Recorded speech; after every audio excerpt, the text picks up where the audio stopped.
बड़ी खबर के साथ दिल्ली के भारत मंडपम में G20 शिखर सम्मेलन की बैठक जारी है। और इस बीच भारत को शिखर सम्मेलन में बड़ी कामयाबी हाथ लगी है। सम्मेलन के दूसरे सत्र में लीडर्स डिक्लेरेशन पर सहमति बन गई है।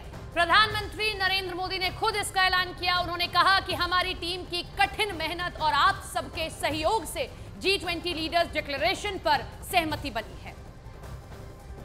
टीम्स के हार्डवर्क से और आप सभी के सहयोग से नई Delhi G20 leaders summit declaration पर सहमति बनी है।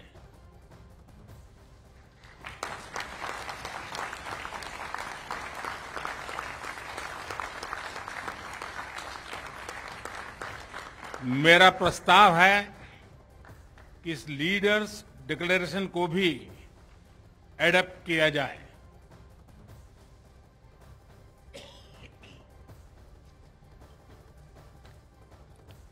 मैं इस डिक्लेरेशन को एडॉप्ट करने की घोषणा करता हूं।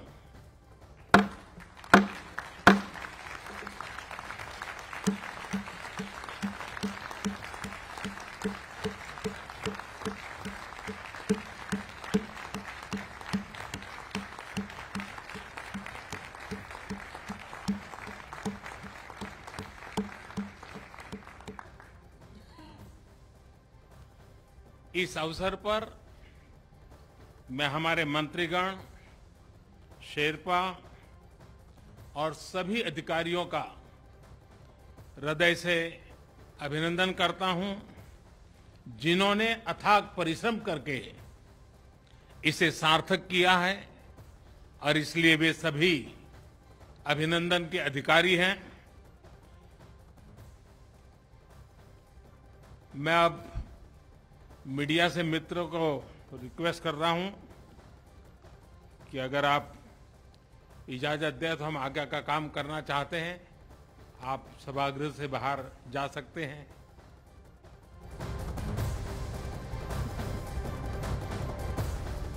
तो बड़ी खबर आपको बता दें, नई दिल्ली लीडर्स डिक्लेरेशन जारी कर दिया गया है। 37 पन्नों के नई दिल्ली लीडर्स घोषणा पत्र में यूक्रेन युद्ध का जिक्र किया गया। घोषणा पत्र में कहा गया है कि ये युद्ध का नहीं है। साथ ही घोषणा पत्र में यह भी कहा गया कि परमाणु हमले की धमकी स्वीकार नहीं होगी।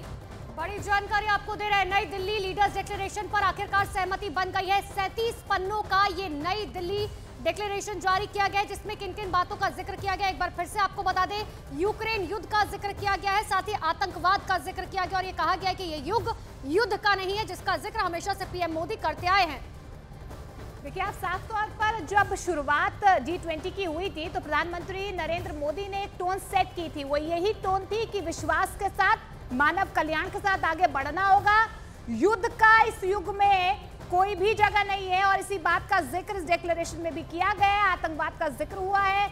रशिया यूक्रेन युद्ध पर किस तरीके से सार्थक चर्चा हो, सहमति बने, बात आगे बढ़े, इस पर जोर दिया गया। और देखिए, 37 पन्नों का ये डिक्लेरेशन है जिस पर यह साफ तौर पर कहा गया कि ये युद्ध का दौर नहीं है।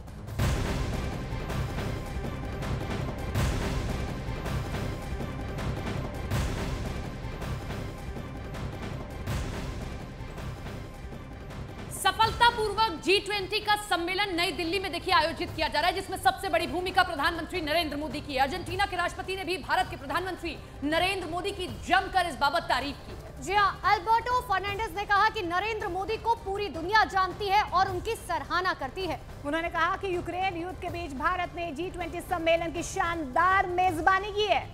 तो ये बड़ी खबर आप देख रहे हैं, ये अच्छी खबर भी है हर एक भारतीय के लिए कि जब दूसरे देशों से मेहमान आए हैं और जब वो हमारी मेहमान नवाजी देखते हैं और हमारे सम्मेलन को आयोजित करने का तरीका देखते हैं तो इस बात का जिक्र करते हैं अल्बर्टो फर्नांडिस अपने ट्वीट में कि ये तरीका हमें पसंद आया, जिस तरीके से भारत ने G20 का ये सम्मेलन आयोजित किया और तब जब रूस और यूक्रेन के बीच में युद्ध चल रहा है और उस वक्त में भी G20 की शानदार मेजबानी प्रधानमंत्री नरेंद्र मोदी के अंडर की गई है। पीएम मोदी की जमकर तारीफ की, इस पर पीएम मोदी ने भी उनका हार्दिक अभिनंदन किया है।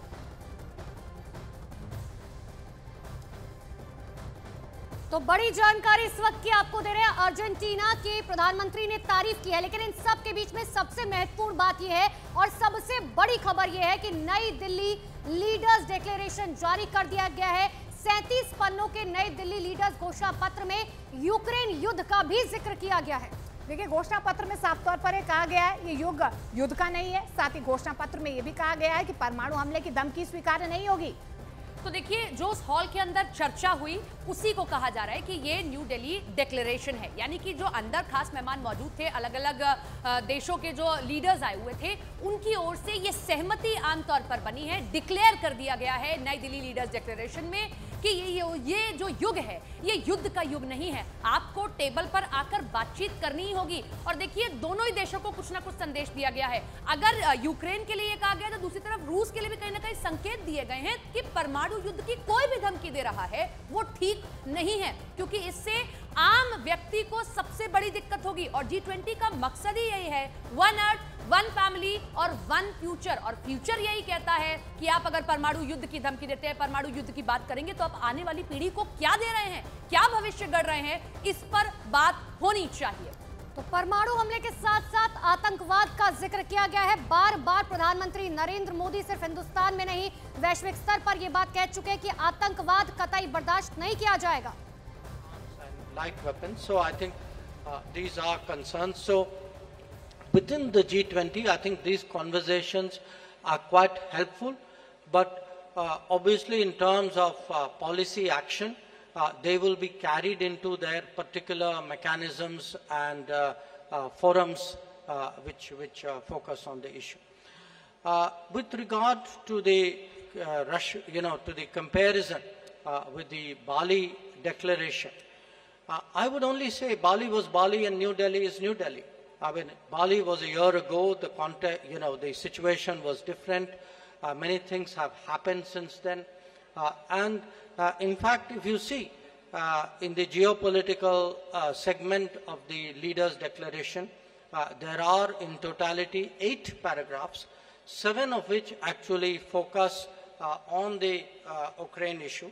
And many of them highlight problems which are of great contemporary significance. I mean, including the efforts of the Istanbul agreements, the concerns about unimpeded deliveries of grain, foodstuff and fertilizers, the issues of attacks on the relevant infrastructure. So I think it's, one should not have a theological view of this. I think the New Delhi Declaration responds to the situation and concerns as it is today, just as the Bali Declaration did in a situation which was there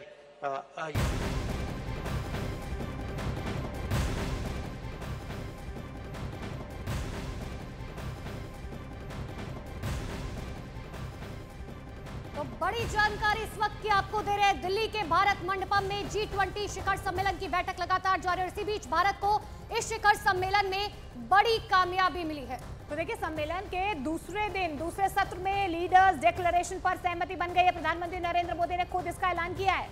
उन्होंने कहा कि हमारी team की कठिन मेहनत और आप सबके सहयोग से G20 लीडर्स डिक्लेरेशन पर सहमति बनी है, जिसका जिक्र देखिए विदेश मंत्री ने भी किया कि जब उनसे सवाल किया गया कि क्या आप देखते हैं जो पिछला G20 आयोजित हुआ था वो बाली में हुआ था, क्या कंपेयर करते, तो उन्होंने इस बात का जिक्र किया कि बाली में डिक्लेरेशन हुआ बाली की तरह है और जो हमने किया वो हमने अपने तरीके से ऑर्गेनाइज किया। और आप सभी के सहयोग से नई Delhi G20 leaders summit declaration पर सहमति बनी है।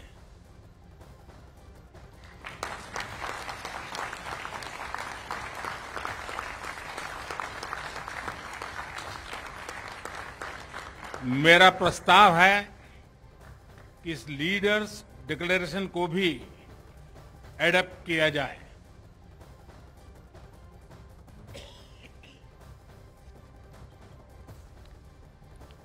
मैं इस डिक्लेरेशन को एडॉप्ट करने की घोषणा करता हूं।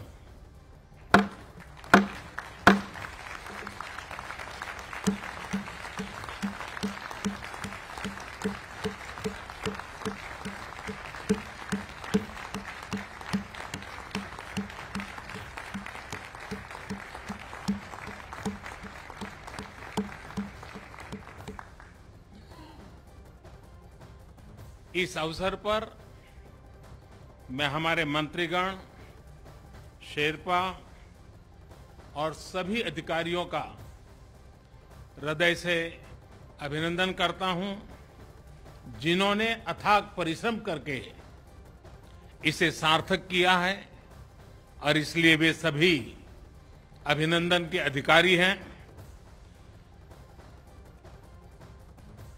मैं अब मीडिया से मित्रों को रिक्वेस्ट कर रहा हूं कि अगर आप इजाजत दें तो हम आगे का काम करना चाहते हैं। आप सभागृह से बाहर जा सकते हैं। तो G20 का शिखर सम्मेलन का दिल्ली डिक्लेरेशन जो अडॉप्ट हुआ, बहुत बड़ी खबर, जैसा प्रधानमंत्री ने खुद घोषणा की और उसके बाद विदेश मंत्री एस जयशंकर, वित्त मंत्री निर्मला सीतारामन और G20 के शेरपा अमिताभ कांत की जो प्रेस कॉन्फ्रेंस हुई, उसमें साफ बताया गया कि किस तरीके से दिल्ली डिक्लेरेशन अडॉप्ट किया गया। और ये न सिर्फ सबसे ज्यादा बिंदुओं पर है ये डिक्लेरेशन अभी तक की जितनी भी G20 मीट्स हुई हैं, बल्कि 100% कंसेंसस से अडॉप्ट किया गया, यानी कि सर्वसम्मति जो है वो सभी बिंदुओं पर रही। देखिए, बिल्कुल सभी बिंदुओं पर रही। और किशोर, ये सबसे अचरज की बात और सबसे अच्छी बात भारत के लिहाज से ये है कि ये कहा जा रहा था, कई विशेषज्ञ एक्सपर्ट दुनिया के कह रहे थे कि इस बार जो दिल्ली समिट हो रहा है उसमें कोई सहमति नहीं बन पाएगी। और वो इसलिए नहीं बन पाएगी क्योंकि यूक्रेन वॉर का मसला, और कल तक ये खबर थी कि यूक्रेन वॉर का जो पैराग्राफ है वो ब्लैंक रखा गया है और उस पे आखिर तक बातचीत होती रही। अब इसमें यूक्रेन वॉर का भी पैराग्राफ है और वो भी मेंशन्ड है, और वो जो सहमति बनी है वो एक इस तरीके से बनी है कि सारे जो मेंबर स्टेट्स हैं वो यूएन चार्टर के हिसाब से चलेंगे।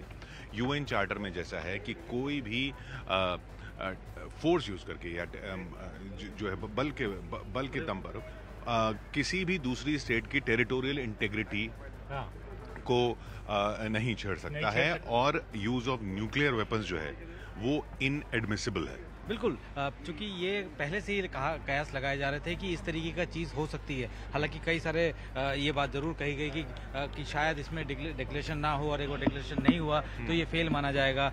रशिया के साथ भारत के रिश्ते अच्छे हैं, रशिया के साथ अमेरिका के रिश्ते अच्छे हैं, यूरोपियन यूनियन के रिश्ते अच्छे हैं, तो ऐसे में ये लग रहा था कि क्या कंसेंसस बन पाएंगे। और सबसे बड़ी बात कंसेंसस भी विक्रांत की ऐसा नहीं कि ये किसी के लिए क्लाइम डाउन कहा जाए, ऐसा नहीं कि किसी देश के लिए ये झुकने की बात कही जाए। सीधी बात कि टेरिटोरियल इंटेग्रिटी जो है, जो यूएन के चार्टर में है, जो संयुक्त राष्ट्र के चार्टर में है, उस हिसाब से आप उसको फोर्स लगा के से उससे आप उसको चेंज नहीं करेंगे। और न्यूक्लियर वेपन की थ्रेट भी, परमाणु हमले की चेतावनी या धमकी या उसके बारे में बात करना भी वो इनएडमिसिबल है आज के समय में। This is not the time for war. बिल्कुल, देखिए, इस तरीके के जिस वक्त कोरोना की महामारी के बाद विश्व जो है वो संभलना शुरू हुआ था, और उसके बाद इतनी बड़ी एक वॉर जिसमें कि अमूमन आधी दुनिया जो है वो इन्वॉल्व हो रखी है, ऐसे में ऐसे टाइम पे अगर ये कंसेंसस बनते हैं, और वो भी 100% किशोर 100% कंसेंसस, यानी कि, और प्रधानमंत्री ने जब इस बात का ऐलान किया तो उन्होंने इस बात से शुरू किया कि हमारी टीम ने हमें ये खुशखबरी दी है, और वो बहुत मेहनत कर रहे थे इस चीज को लेकर कि दिल्ली डिक्लेरेशन हो। और इसमें मतलब इसे आज सुबह जो शुरुआत हुआ सेशन, उससे पहले अफ्रीकन यूनियन का G20 का हिस्सा बन जाना, और उसके बाद अब ये इस तरह की डिक्लेरेशन जो है, ये भारत के लिए एक बहुत बहुत बड़ी कामयाबी कही जाएगी। बिल्कुल बड़ी कामयाबी भारत के लिए निश्चित तौर पर है, और ऐसे समय पर इस तरीके की कामयाबी मिलना, आज जब समिट का पहला दिन था, भारत ने पूरी तरीके से सहमति बनवाई, और तमाम जो जितने भी देश के राष्ट्रीय अध्यक्ष थे, सबने सर्वसम्मति से इस प्रस्ताव को मंजूरी दी। तो भारत के लिए कूटनीतिक स्तर पर एक बड़ी जीत, और भारत बिल्कुल ऐतिहासिक तौर पर इस पूरे मामले को दिखाएगा भी। और भारत की अभी जो भारत सरकार की तरफ से प्रेस कॉन्फ्रेंस हुई उसमें भी साफ ये कहा गया कि G20 के तमाम नेताओं ने आतंकवाद को लेकर भी, उसके आतंकवाद के सभी रूपों, उसकी अभिव्यक्ति और उसकी कड़ी निंदा की, और ये माना है कि अंतर्राष्ट्रीय शांति सुरक्षा के लिए सबसे बड़े खतरों में से एक है। तो G20 जिसको किशोर कई कयास लग रहे थे, कहा जा सकता है कि ये आप देख रहे हैं ना किस तरीके से इंटरनेशनल मीडिया यहाँ पर है। ये जो बड़ी बड़ी हेडलाइंस जो हैं सब इंटरनेशनल मीडिया की, वो इसी बात पर, इसी बिंदु पर कि एक दिल्ली डिक्लेरेशन जो पहले ही दिन जिसकी घोषणा कर दी गई कि ये 100% कंसेंसस के साथ अडॉप्ट कर लिया गया है। नीरज किशोर, बहुत बड़ी सफलता है, बहुत बड़ी। और एक सवाल अभी पूछा गया था, हालांकि हम सवाल नहीं कर पाए। मैं भी चाहता था कि जयशंकर से सवाल करूं, क्योंकि 6 महीने पहले जब हमने उनसे पूछा था कि जयशंकर साहब आप कैसे सहमति बना पाएंगे जब विदेश मंत्रियों की कम्युनिक में, वित्त मंत्रियों की कम्युनिक में G20 के नेताओं में सहमति नहीं बनी, तो उन्होंने कहा था कि हम कोशिश करेंगे। उन्होंने 2 देशों की तरफ, रूस और चीन की तरफ संकेत दिया था कि वो बदल गए हैं। लेकिन 6 महीने के बाद अभी एक उसी तरह का सवाल उनसे पूछा गया, तो उनका जवाब था, उनसे